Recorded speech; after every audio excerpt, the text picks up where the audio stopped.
হজরতে আবদুল্লাহ ইবনে ওমর রাদিয়াল্লাহু তাআলা আনহুমা এর সামনে দিনের বেলা এক ব্যক্তি নামাজ পড়তেছিলেন। অতঃপর তিনি জিজ্ঞেস করলেন, তুমি এটা কিসের নামাজ পড়ছো? তিনি বললেন, আমি গতকাল তাহাজ্জুদ নামাজ পড়িনি, তাই এখন আমি সেই তাহাজ্জুদ নামাজটি আদায় করছি। আবদুল্লাহ ইবনে ওমর রাদিয়াল্লাহু তাআলা আনহুমা বললেন, তুমি তো এটা ঘরে পড়লেও পারতে, এমনকি এটা মানুষের সামনে প্রকাশ না করলেও পারতে। শুরায়ে আল কাজি, বিখ্যাত একজন কাজী, যার নামটা আপনারা শুনেছেন। তিনি মাঝে মধ্যে এমন করতেন যে শুক্রবার দিন কোনো একটি ঘরে খুবই একাকিত্বভাবে সময় কাটাতেন। তিনি কারোর সঙ্গে কোনো প্রকার কথা বলতেন না, এমনকি তিনি কারোর সঙ্গে কোনো প্রকার সাক্ষাৎও করতেন না।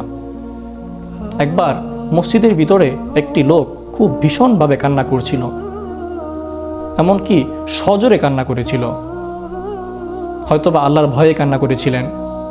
তো বিষয়টা বাকি লোকদের নজরে আসলো। আল্লাহ রাসূল সাল্লাল্লাহু আলাইহি সাল্লামের সাহাবী আবু উমামা বাগিলি তিনি এলেন এবং তিনি ওই ব্যক্তিকে উদ্দেশ্য করে বললেন, তুমি যেই কাজটি করছো নিঃসন্দেহে প্রশংসনীয় কাজ, তবে লাউ কানা হাযা ফি বাইতি, যদি তুমি এটা ঘরে করতে তাহলে কতই না ভালো হতো।